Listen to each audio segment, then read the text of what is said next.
Hello, my name is Jason, and I'm the Game Master. I cover everything Pathfinder 2nd Edition, including in-depth adventure path reviews, advice for players, and tips on how to hit the elite template on your GMing. I'm also a full-time professional Game Master, so if you'd like to play a game with me, check me out on startplaying.com, links below. Today we're continuing our in-depth look at the Abomination Vaults, heading down into the Forgotten Dungeon, the first real dungeon of the campaign.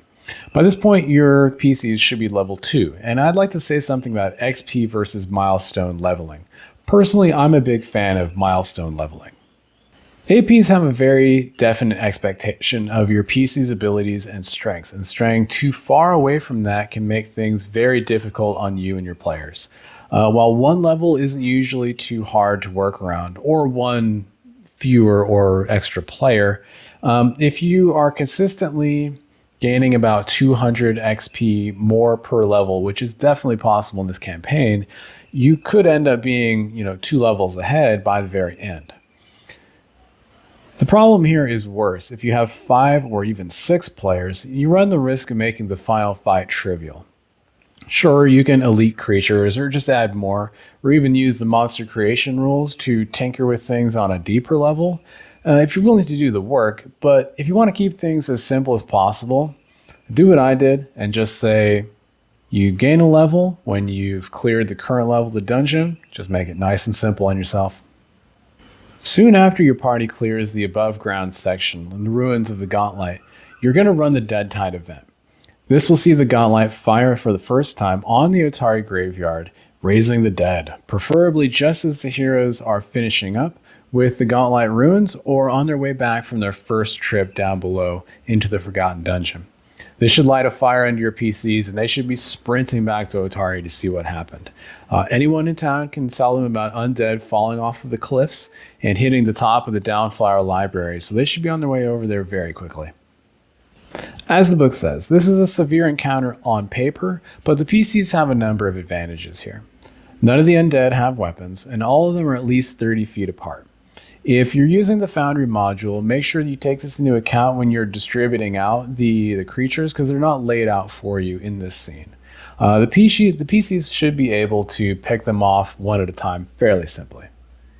This is a very large map, so in case they're low on resources or just having a really hard time, you can always say that the skeletons on the far end of the map are just a little bit unaware of the fights going on where the PCs are, just to give them a chance to reset their approach. I wouldn't let them get in a full 10-minute break here until all of the skeletons are dealt with, however. After the skeletons are destroyed and they've gotten in one round of healing, it's time to strike with the final attack, the Scalanthrax. If you're using Foundry, it's very easy to set up a nice little lighting effect to show the Gauntlet shining again as it's teleporting in the creature.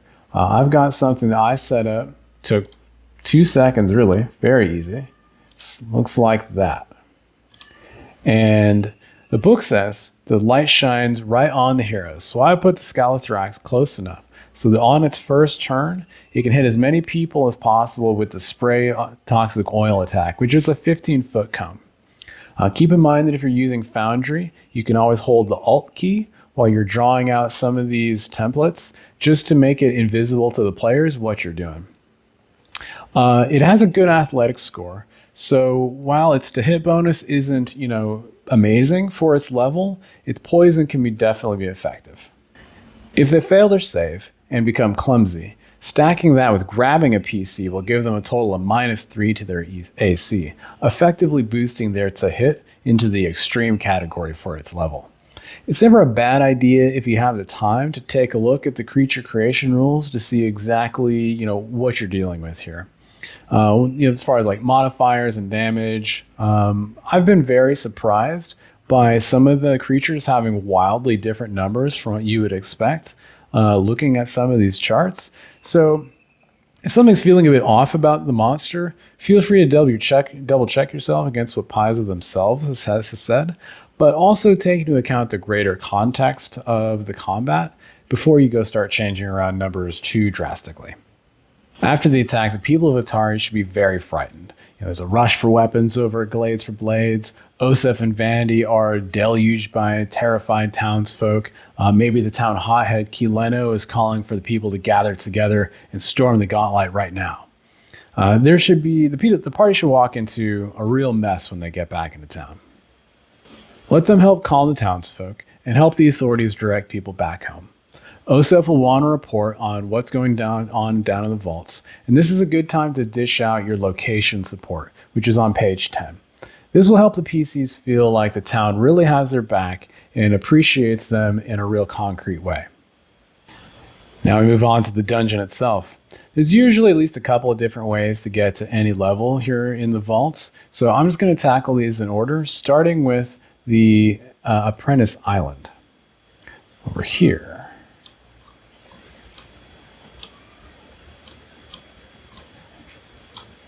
In Volek's workshop. If you've read ahead, because I know that you have, because you would never start a campaign without having read every single page of the adventure path, would you? Of course not. I never would.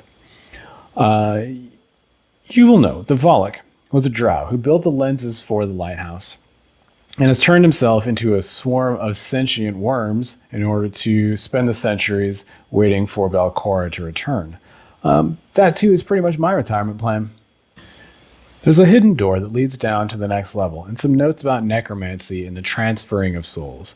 This last little bit is a clue about the incomplete doll that they can also find down here, Borbo, Volek's one-time servant. The soul gem that you found in Mr. Beak contains the soul of Borbo, and it will match up with the indentation on the back of the Borbo doll that they will find here. Weirdly enough, while both of my parties figured this out, neither one of them actually put the gem into the doll. I think they thought that it might have been like an evil thing to do or something. That was too bad for them because he actually has some interesting things to say. Aside from pointing out treasure and such, he can tell them about a relationship between Volek and the library lady, which is a poltergeist on the room down below. He can also tell them that Volek feels a lot of shame about his current appearance, and if they show him a picture of his past self, that it may influence his mind, throw him off, which would have been good to know as both of those people were very tough encounters on my party in the sessions ahead. The next important room here is B5, Volek's machine. The creature in here, the blood siphon, is pretty tough. The cramped nature of this room makes the encounter even tougher than it would be normally, and that's a pretty consistent theme throughout this campaign. It does have ranged attacks, but really this is an up-close, impersonal kind of melee fighting worm. Use the mouth attack, followed by a grab, and remember that since the remaster, you do have to roll for that grab, but it doesn't suffer from a map penalty, and then use the blood drain. This creature will also prepare them for another theme in this adventure path, which is enemies that explode on death. I think that some APs just kind of have themes that they decide to go with. This one has very small, cramped rooms and exploding enemies, and like Bloodlords has toilets. Seriously, if you have Bloodlords, flip through it and tell me every time you see a toilet. It's really amazing. I didn't know the people from Geb were so regular. Most every level of the vaults has a dominant creature type that has staked their claim in an area. The Mifflets can give a rough description of the Morlocks that inhabit this level, but the party is unlikely to know really that much about them. The Morlocks worship Belcora, who they refer to as the Ghost Queen and never by her name. Emphasize that they're very suspicious, and if the party ever gets way in over their heads in a fight, keep in mind that Gralgust has some side quests for them, so if it looks like you're about to TPK or something, you can have them hold back just a little bit because maybe Gralgust has a job for them instead. If the party came down from A12, hopefully they take a left into B7, the meeting room. Reason being is if they find the secret door to the south, they will be able to maybe hear some kind of conversation or something going on with the Mifflets just on the other side of the door, or the Morlocks on the other side of the door. If you don't have anybody that speaks Aklo, they probably won't understand the conversation, but at least they know there's something on the other side so they can kind of get ready. I usually give the Morlocks like a little bit of Taldane just so they can like roughly communicate, because I hate being locked out of the ability to communicate at all with my PCs. The description of B8 doesn't specify that this rubble is difficult terrain, but it does make a lot of sense, especially considering the Morlock's scuttling attack ability. In B9, the old office, you have a choice. You can run it like how the book says and have the monsters just jump up and attack, but that's kind of boring. If the party has any way to communicate with them, you could have the Morlocks basically stand up and ask if they have an appointment to talk with King Grogust. King Grogust. If they're successful with a diplomacy or a deception, have them brought through the trapped hallway here, and then let them speak with Grogust. However, if they're not successful, still have them escorted, but instead down into B11, the washroom. Have them making some like hooting noises or some knocking on the walls or something, which would be their way of alerting the Grothal, which is here, right next door. Give the party, if they ask, a sense motive check. So at least they have a chance of figuring out what the Morlocks are doing. It does say in the book that they've expanded this hole here recently. So either way, the Grothal will soon be worming his way into attack. Grogust's throne room has a lot of different ways it can go. If you have a talkie group, then maybe they can figure out some of the side quests that the Morlock King has for them. But if you have a slash first and ask questions later kind of group, it's going to be a tough encounter. It takes a certain amount of mental gymnastics to justify why creatures that are just in the next room over don't run over to join the fight, like the Grothals or the ones in the office. So you're going to really have to play this by ear and figure out if combining the encounters is really the way to go. It does make more sense logically, but it can be very deadly. I will admit that I had the Grothal join the fight after a couple of rounds. I think after like a Morlock or two died. I ran this, and it was very tough, but the party did make it out alive. Phantom Pain, Rave Enfeeblement, and Mirror Image give Grogust a lot of tools. And the party, if the party was escorted here by the guards from the office, and then they get into a fight, there's going to be even more regular Morlocks in a very small room to deal with. And if they were escorted here, they may not even know about the traps in the hallway. So if they try and make room and fall back, they're going to be catching a face full of traps at the same time they're already in a fight. It's going to be a rough time, potentially. The Grothal's Moan causing Sickened is a serious debuff at a level where PCs are already fragile. It does have a ranged attack, but being a mindless creature, it's not going to use that much in the way of tactics. There are a lot of levers to pull in this area with all the monsters that are around here, so be aware of, exactly what your PCs are fighting and how much. Just use a steady hand to make sure that while this should be a tough encounter, that it's not an impossible one. The Shrine of the Ghost Queen contains one of the lost thieves from the Osprey Club. He's been sacrificed to the Ghost Queen herself. Sucks to be him. The party will recognize a crude depiction of Belcora as long as they've seen one of the other depictions from the level above. If Grogust is with them, make sure that he is very reverent and says like a small prayer to her. There is a secret door up above that leads to the crypt and another tough fight. The crypts that line the walls here are mostly empty, but one contains the remains of the major domo of Belcora. And this is probably going to be the party's first incorporeal enemy of the campaign. Keep in mind that incorporeal enemies can fly into and out of walls, so they're not as restrained by this very narrow hallway as your PCs will be. Keep in mind that if they do end their turn in a wall, they're going to be slowed one for their next turn, so that's probably not what you want to do. Have the major domo fly into the front, maybe attack, and then around them through the wall towards the back to attack the back line. Now, one thing you could do, depending on how evil you are, keep in mind that she could fly in, attack, and then fly into one of the rooms either side of the hallway and end her turn there, flying back on her next turn. Your PCs may hate you if you do stuff like that because while yes, it's possible, they're going to spend a lot of time running back and forth between rooms and it's going to get pretty annoying. Remember, it's not your job to win the combat, it's to provide a fun time for your players. B-17 is the first intact teleportation chamber that they're likely to find, but they don't have a way to reactivate it yet.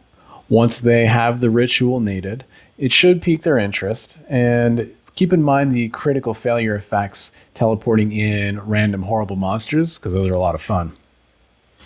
The Ruined Boat Launch has some evidence of monster activity, and it's a chance for your party to find out what they might be dealing with in the water. Nothing quite makes players apprehensive as water combat, and for good reason. The drink itself isn't really too bad, but being in water that's deep enough that they actually have to swim does make it a little bit tougher than what the math purely by itself would suggest. If the Drake manages to escape, have it make way for the ruins outside, where it can make better use of its flying speed, maybe harassing like Boss Strong, and then him needing a rescue in your future sessions. The Morlock engineers in B-22 can put up a good fight if things go right or wrong, depending on your point of view. They would sacrifice actions enabled to be able to open up doors and to make space from the rest of the party. I wouldn't lead them to any other encounters though, because this is already a severe encounter. But they can run up B-21, the processional, to help create space. One thing you can do as a GM is to use these hallways and these corners to your advantage to follow and get the party spaced out, even trying to circle back around them if the opportunity presents itself. The hit and run tactics are going to be very useful, especially early on. B-24 is where you'll find the rest of the Osprey Thieves, and these are they're actually alive. If your players need some help, or if you want to drop some info on them, you can use these thieves to relay that. It's a good idea to take the opportunities that you have to be able to convey information if you feel like you need to, as a vast majority of interactions in this campaign are just with monsters that are trying to kill them. Zazloran's room is another one of these opportunities. I wrote a little song that he's singing to himself as he's licking his walls clean, which should clue in the party a little bit that he's not necessarily a threat. He can give them a memory of Otari's flight through the hallways centuries ago after he was injured in the fight with Belcora with the Rose Guard. When the party was done talking to him, I had him travel upstairs and hang out with Boss Strong up above, getting into like weird monster shenanigans and just to give them something to chuckle at as they were heading back down in future sessions. Otari's ghost in B-28 can show them through a secret door, which represents his path as he fled downstairs after being wounded. My party ended up not exactly trusting Otari because he consistently leads the party to some pretty difficult encounters, but what can you do? The party isn't likely to recognize him unless they have like Rose Guard lore or something like that. So, but really that's kind of a good thing. I think you should strive to always make the party feel like there's more going on than they understand, because finding the answers to those questions is very satisfying. And it gives them another way to feel good that isn't just killing monster number 400 for the session, giving them sort of a different flavor of success. This trapped hallway is a chance for a party member to shine or to get blasted in the face. If you have someone who is adept at traps, they're going to feel like a champion dealing with these. The traps do a fairly strong amount of damage, so it's going to, if they start failing rolls, it is going to hurt. Fortunately, there's nothing that's really stopping them from falling back to do a bit of healing, but I do think it's reasonable if they do that to examine the monsters that are around, maybe do a roll on your end just to see if maybe they overheard some of the ruckus and are now coming to investigate. I have very different reactions to Mimnivix in the war room. He asked for gifts, which some kind of gift from the party, anything really. And if one of my groups was very happy to just give him some garbage, which as an insane spider monster, he was extremely happy to get. The other party wasn't feeling as generous and they paid really dearly for it. I made use of those hit and run tactics that I spoke of earlier, kept them going around corners and even double moving at times to stay out of reach. I don't know if it was just the dice or the tactics, but my group kept chasing him and ended up getting pretty strung out. And unfortunately, I had 2 character deaths in this encounter. It will force you to consider situations like this, will force you to consider the fun versus challenge factor for sure. I've had people get upset about character deaths, and I've had people that thrive off the challenge.